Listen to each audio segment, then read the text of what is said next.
we had a collaboration with the NGOs and women self-help groups on taking this to more villages.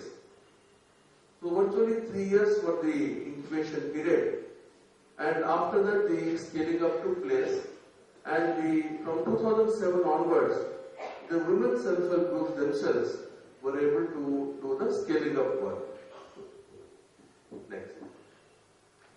So the management of the program, ये महिलाओं का संगठन जो है ये programme को मैनेज करते हैं, वो अपना खुद का एक्सटेंशन वर्कर रखते हैं गांव में, ये सस्टेनेबल एग्रीकल्चर मेथड्स का प्रयोग के लिए, और whatever is available in the village, locally available natural resources के माध्यम से ये कृषि होती है.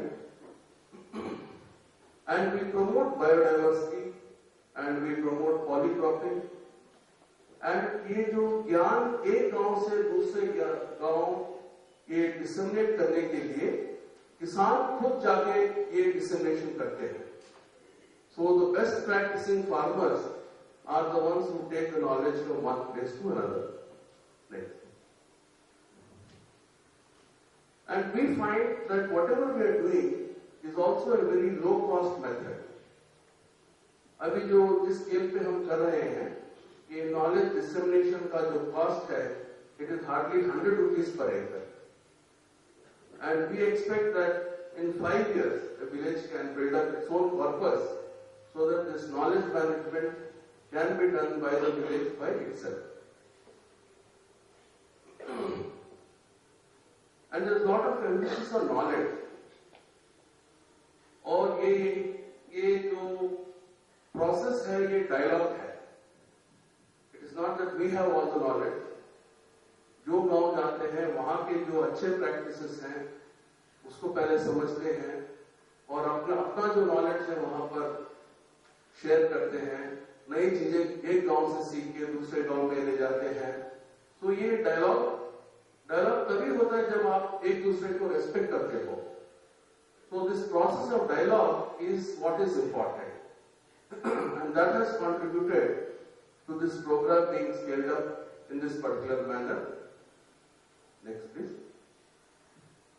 The non-pesticide management, as Dr. Bhargav mentioned, has been recommended in the Indian scientific agriculture research system for a very long time, but has not been practiced.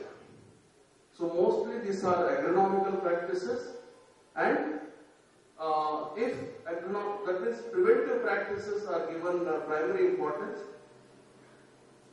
However, if preventive practices don't work, then using local botanical extracts, the pest management is done without having to depend on chemicals.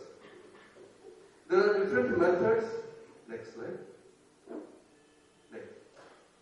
Yeah, starts with summer ploughing, community bonfires. Next.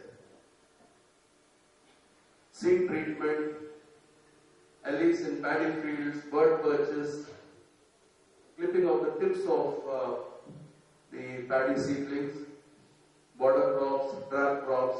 These are all basic agronomical practices. इसमें कोई chemical का कोई use नहीं है.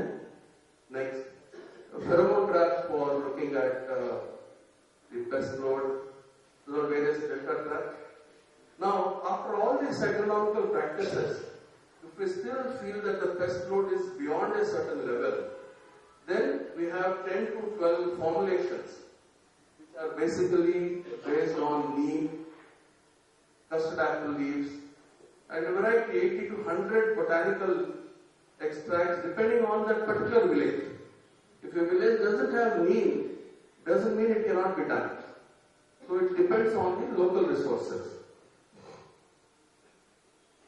Once we tackle the pest issue, हमने सोचा अगर ये chemical pesticides का जो यूज करना है वो जरूरी नहीं है, तो एक एलिमेंट ऑफ कॉस्ट हमने किसान के लिए कम किया है. तो हमने फिर केमिकल फर्टिलाइजर्स भी रिड्यूस करना है, तो केमिकल फर्टिलाइजर पर डिपेंडेंस भी कम करना है. तो उसके ऊपर भी the variety of agronomic practices, 8 or 10 economical practices, which start from tank silt application, biomass plantations, catch crops, leguminous plantation. That means polycropping to see that soil fertility is maintained, azolla, composting. So these are all things which are known. There is nothing very great about this. These are all known. But in a systematic way, giving confidence to the farmers that you please practice this and you will see a difference in your costs and incomes. That is what is innovative here. Because this knowledge is not something which was not there in the past. Yeah, next. So this program started with 25,000 acres. Of course, zero care was only 400 acres. We just did in 5-6 villages. But the next year, that means 2005-06, we did this program in 25,000 acres in collaboration with a large number of NGOs. And in the next year, the results were so good that we were able to scale it up from 25,000 acres to 2 lakh acres. And that will not happen unless the farmers were satisfied with this particular method. In 2006-07, we went to 2 lakh acres. 7-8, we were able to increase this to about 5 lakh acres. And in 2008-09, that was the last year, about 14 lakh acres. And this year we targeted 20 lakh acres for both Kharif and Rabi. But this was the worst drought year. So we'll end up with about 15 lakh acres, covering 6 lakh farmers. So the number of farmers is increasing each year. And in 2010-11, we plan to double this.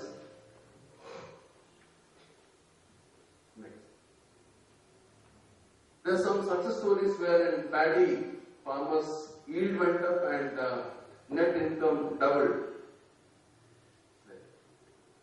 Similarly, groundnut, where net income doubled.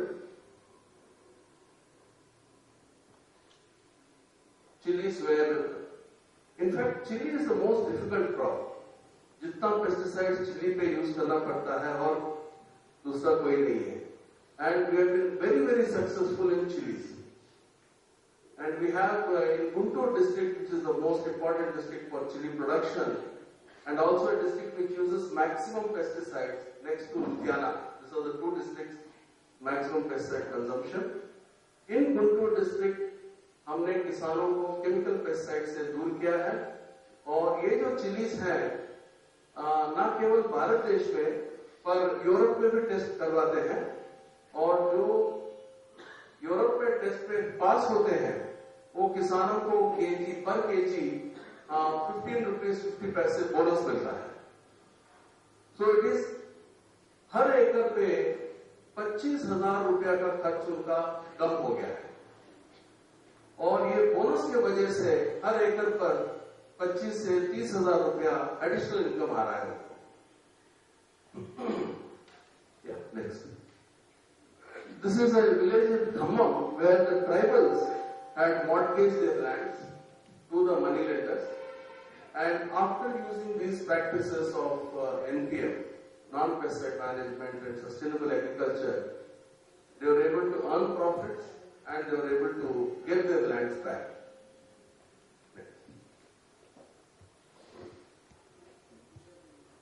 By moving away from monocropping, through this sustainable agriculture, we are also encouraging the farmers to move away from single cropping system, and we see dramatic increases in crop, the overall incomes. In this particular case, from 12,000 rupees net income on 6 acres, this lady could increase it 4 times. This is a very important intervention, and I'm glad I heard from Dr. Suman Sahaya about the importance of vegetables, not only for nutrition but also for marketing point of view. On 1,100 square feet, this we call a 36 by 36 model. On 1,100 square feet, a multi-tiered agriculture system with more than 20 to around 20 to 30 different crops, mostly vegetables, are cultivated, and landless poor farmers can get 6,000 rupees from 1100 square feet.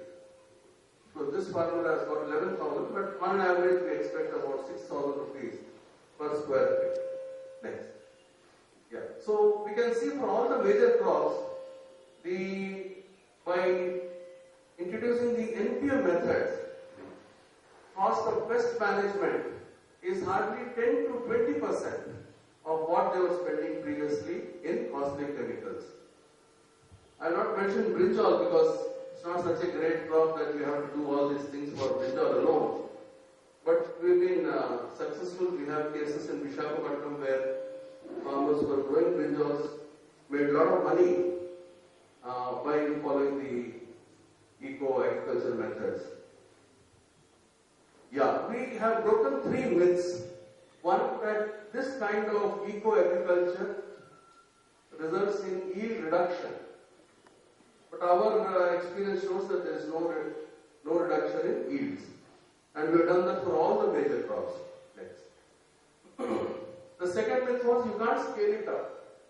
I remember in the first 2-3 years when we were doing it, a lot of people told me that it can't be done beyond a certain scale because there are not enough neem trees or there are not enough cows. So there are myths. So we were able to break that very successfully. Third. And the purpose of today's workshop, that agriculture is not possible without pesticides, that myth has been broken very conclusively.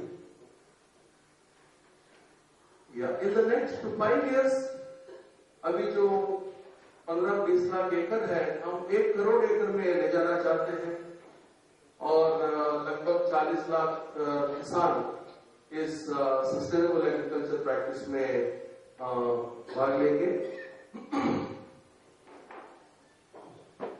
और उसमें से at least 50 lakh acres will be completely organic.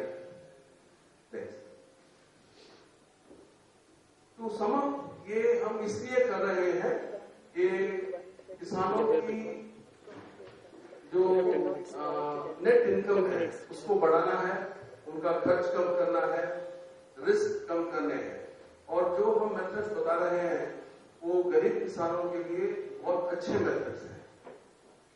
ये जो हमने देखा है कि ये जो इसका जो नॉलेज हम शेयर करते हैं उनसे, वो उनके दिमाग और मन में बिल्कुल तुरंत चला जाता है और उसको वो बिना कोई डिफिकल्टी से कंटिन्यू कर सकते हैं। तो of course there are other benefits, health के बहुत बेनिफिट्स हैं, हेल्थ कॉस्ट बहुत कम हुए हैं।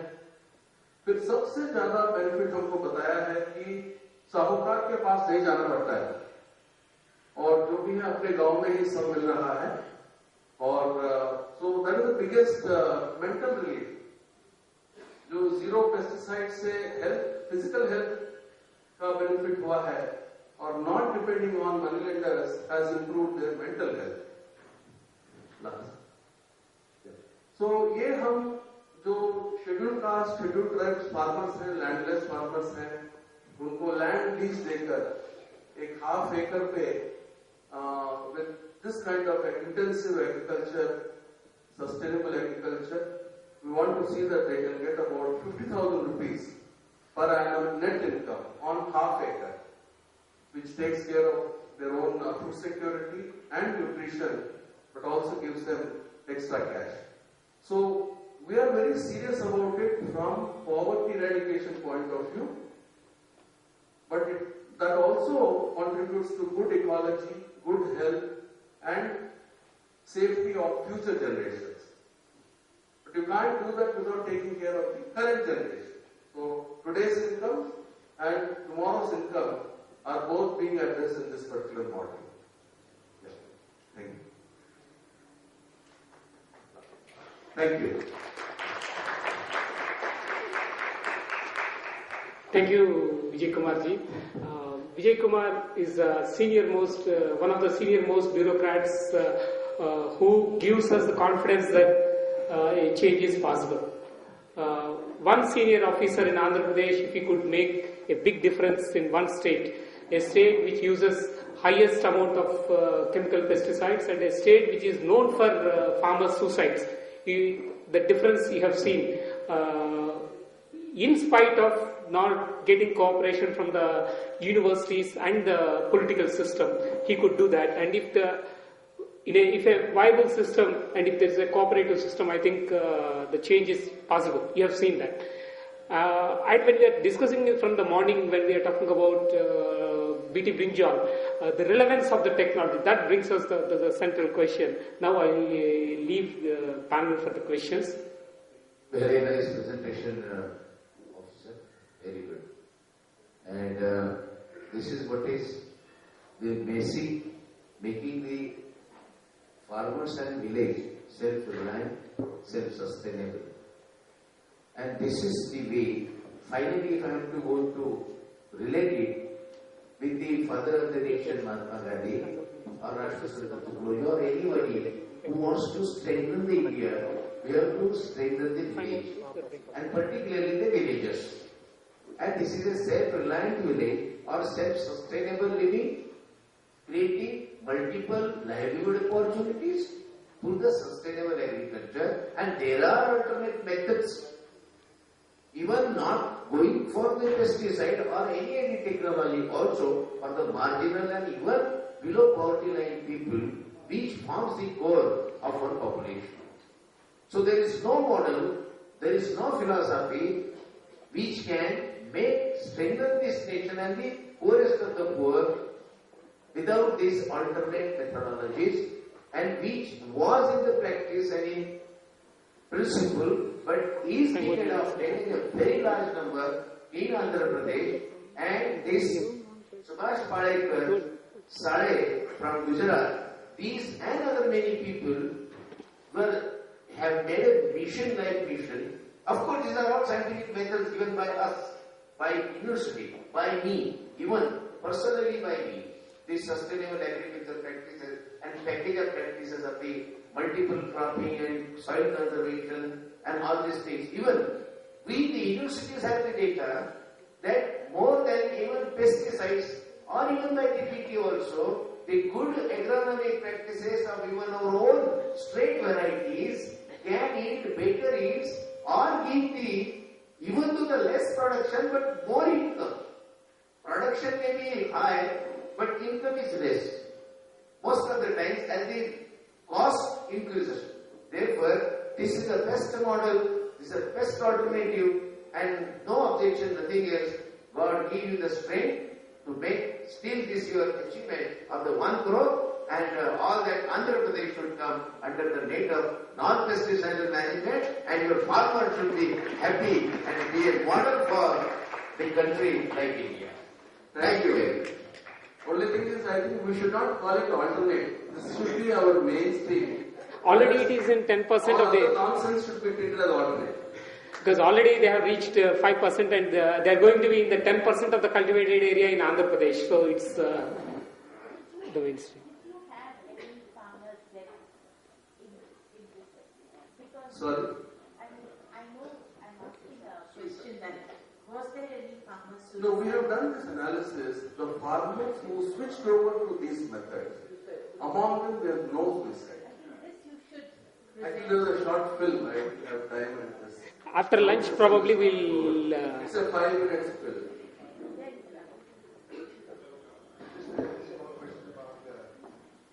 Spending that money.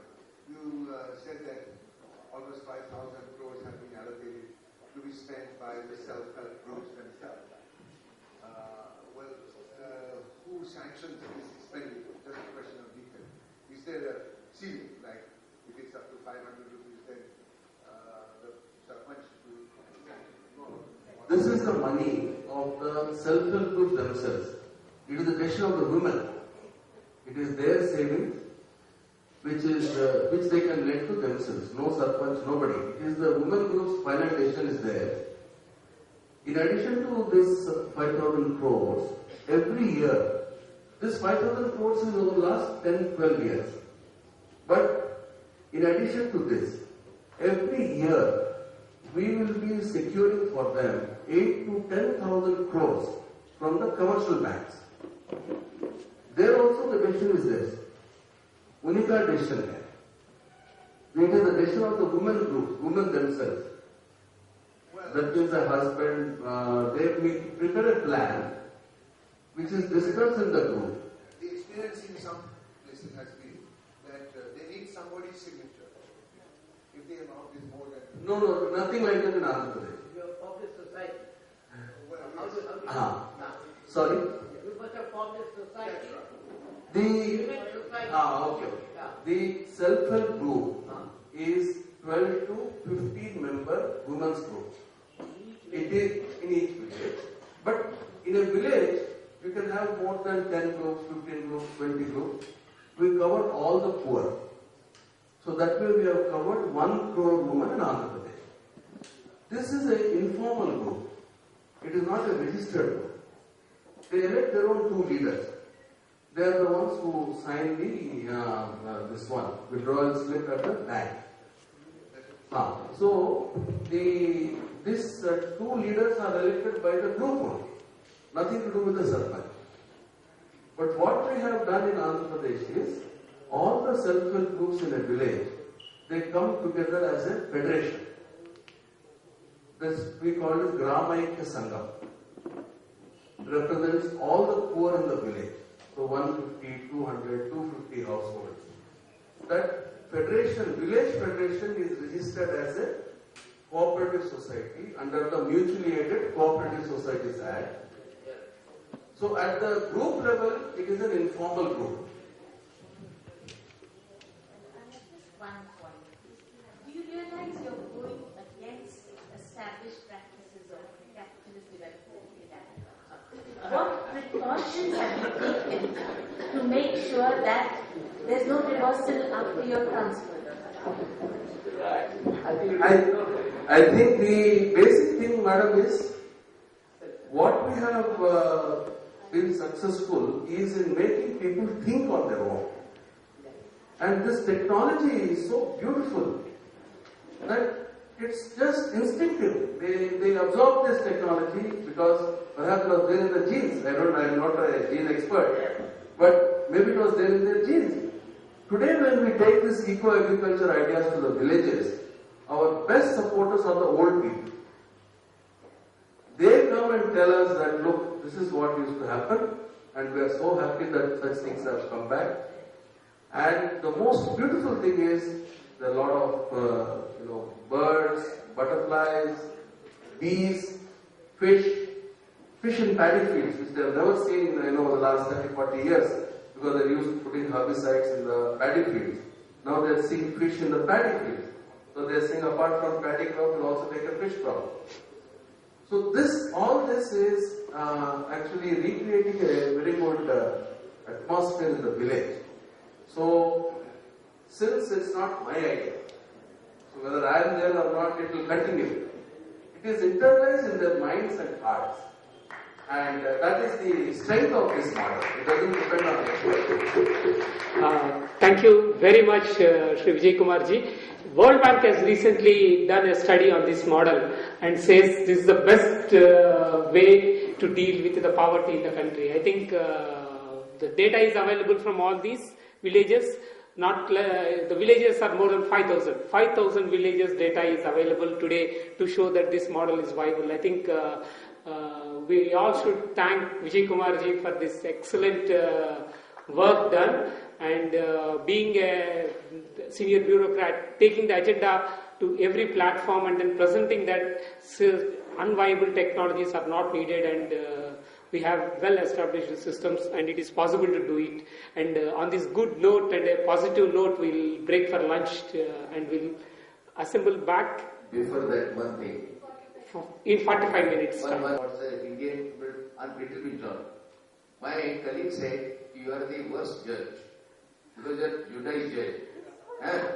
Just a minute. It's a very light term.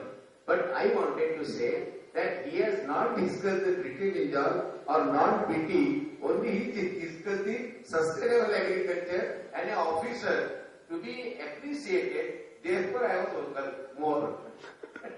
And therefore, I congratulated him. Thank you very much. This is off the record.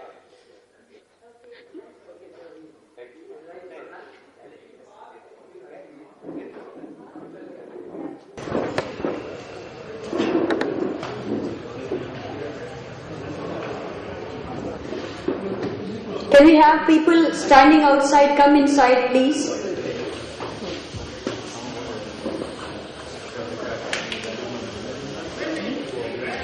हमारे बीच में है जो अपनी बात यहाँ रखेंगे. इसमें कंज्यूमर एक्टिविस्ट है, पब्लिक हेल्थ एक्सपर्ट्स है, पंजाब से हमारे किसान मित्र आए हैं, वो भी अपनी बात रखेंगे. और हमारे बीच में आयुर्वेदा और सिद्धा और इंडियन सिस्टम्स ऑफ मेडिसिन के ऊपर बीटी ब्रिंजल का क्या असर होने वाला है, इसको जिन्होंने विश्लेषण किया है, ऐसे भी एक्सपर्ट्स हैं. और NBPGR national bureau of plant genetic resources के डायरेक्टर डॉक्टर एसके शर्मा भी अभी आने वाले हैं. तो कई सारे स्पीकर्स हमारे बीच में हैं. सत्र शुरू करने से पहले हम डॉक्टर विनायक सेन से रिक्वेस्ट करना चाहते हैं. It's our good fortune that doctor Vinayak Sen is here right now. I heard that you would like to speak for about 5-10 minutes. Come here to speak, I came here to listen. Okay, I thought. I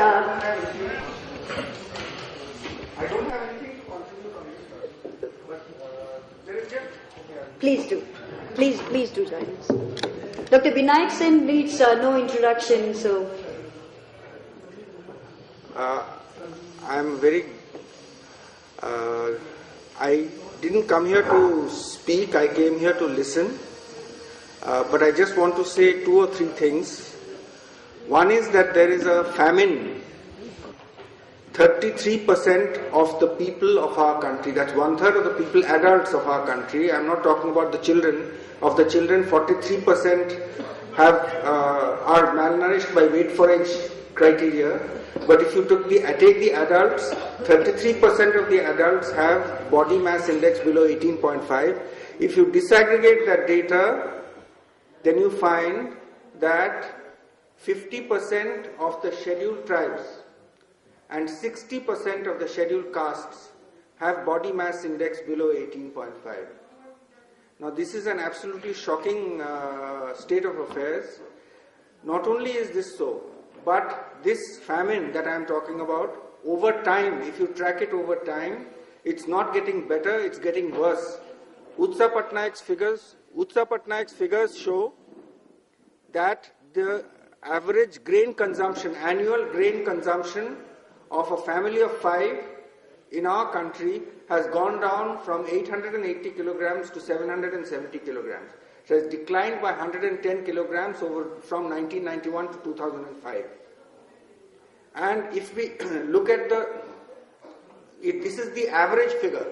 Now at the top end of the range, among the well-off people, grain consumption has actually increased, not only in the form of food, but in the form of dairy products and in the form of meat. So grain consumption has increased. So actually at the bottom end of the scale, the decline in the grain consumption is greater than 110 kilograms. So we have a situation where there is a decline in grain consumption.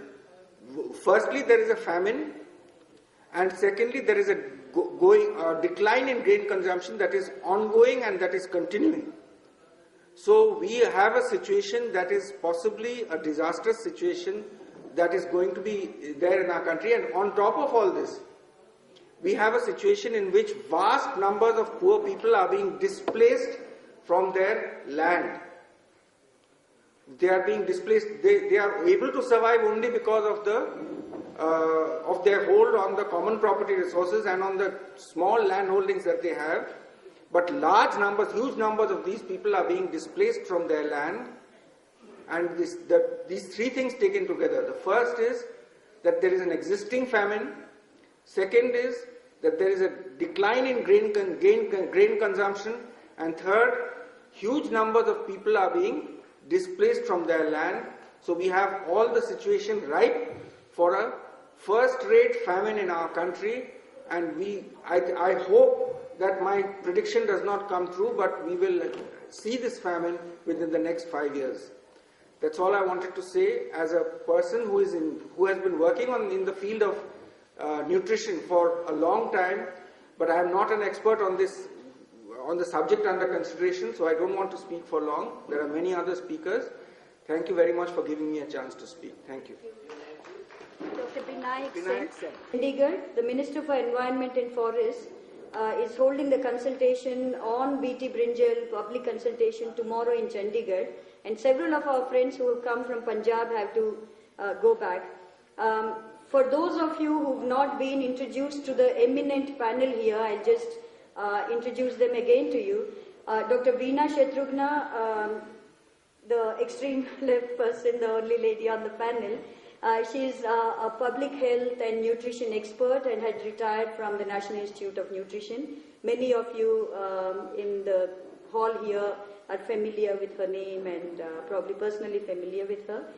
Dr. Sharad Nimbalkar is an entomology specialist and he's retired as the Vice Chancellor of Akola Agriculture University. And sitting in the heart of Vidarbha, he's been witness to Vidarbha's agrarian distress, the suicides, and he's also been instrumental in getting the Prime Minister to send a Planning Commission fact-finding team to study what was actually happening in Vidarbha and its probable and possible and later, almost confirmed connection to BT Cotton. We have Justice retired Hosbet Suresh, who's a retired judge from the High Court. He's come all the way from Mumbai, a well-known human rights activist. Professor J.P.S. Uberoy next to him is an expert in science, technology and society studies. He's looked at technology and society in a very close manner on several issues. We are grateful that he's been able to join us too, despite urgent meeting that the Vice Chancellor called for in the JNU. And next to him is one of India's most successful organic and natural farmers, Shri Subhash Sharma ji. He's actually set a model for this country where farmers and agricultural workers can have a win-win situation, if you like. That they don't have to live in conflict, that they can live together, survive together in harmony with each other as well as in harmony with nature. We'll begin the afternoon session straight away. I request the panel to please put up with the changes that we're making in the flow of the schedule once again, keeping in mind that people are leaving for Chandigarh. I would request Dr. Meera Shiva, a very well-known public health activist, one of the founder members of Jan Swasthya Abhiyan in India. I don't need to introduce her at length. बहुत लोग पहचानते हैं doctor Meera Shivaji को, उनको भी चंडीगढ़ जाना है. उनको मैं रिक्वेस्ट करूंगी 15 मिनट में अपनी बात संक्षिप्त रूप में बीटी बैंगन और public health implications in a developing country like India के बारे में अगर आप बताएंगे. Thank you.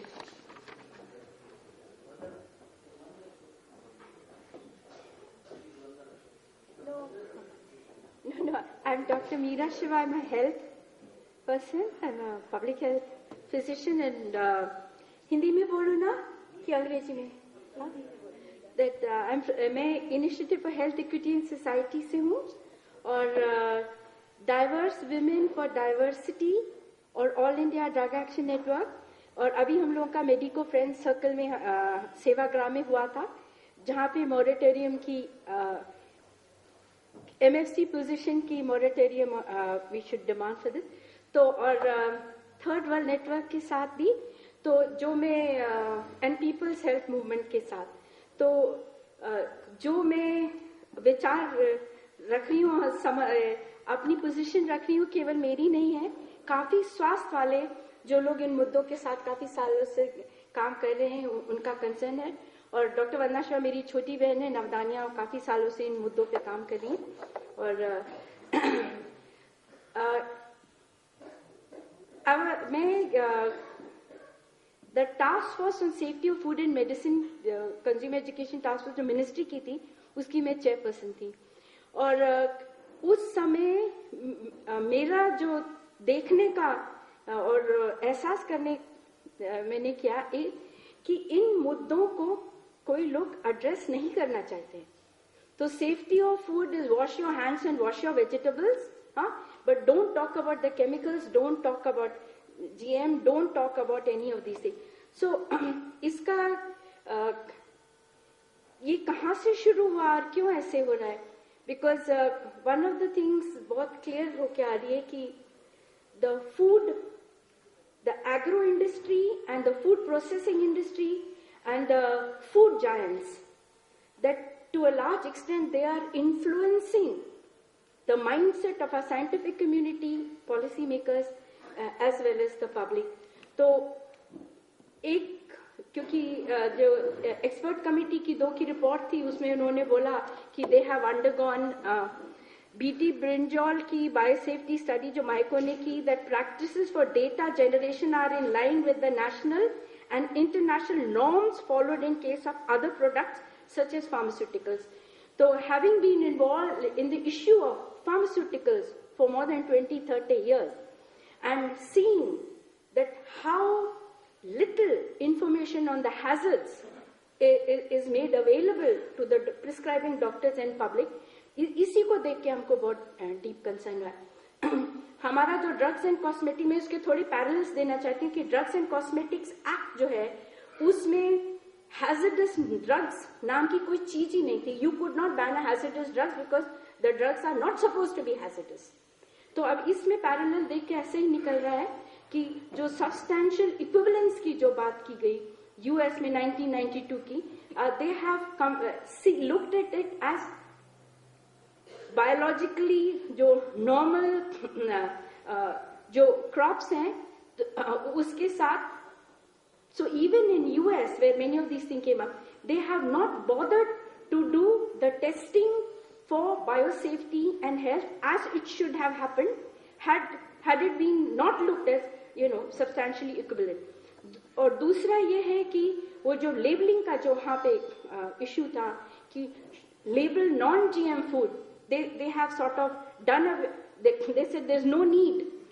So this forced attempt to say that it is safe, it is safe, it is safe, and the people who are going to hold the patents are the people जो जिनके पास patent है, वही लोग उसका seed को control करे, वही promote करे, वही स्टडी करे, और वही लोग रेगुलेटरी बॉडी में उनके मित्र लोग काफी लोग जैसे उसमें हैं।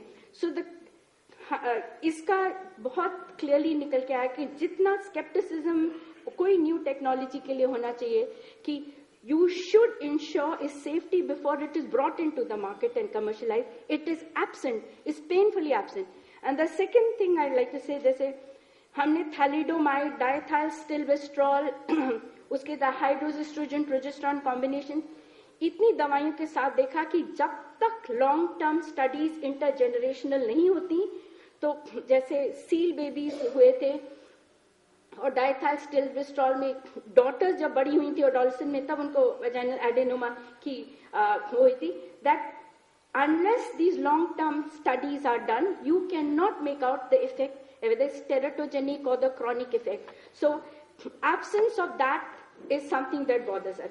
Third thing is that if in a batch, if it is found कि कोई contaminated है या कुछ अडल्टेटेड है, किसी दवाई का समस्या बड़ी मुश्किल से, बिकॉज हमने पब्लिक इंटरेस्ट लिटिगेशन की वजह से काफी हैजर्डस दवाई का जैसे बैनिंग करा है, उसको खुशी खुशी विड्रॉल करने का नहीं होता। जब तक लोग लड़ते once anything is in the market, there is no way it will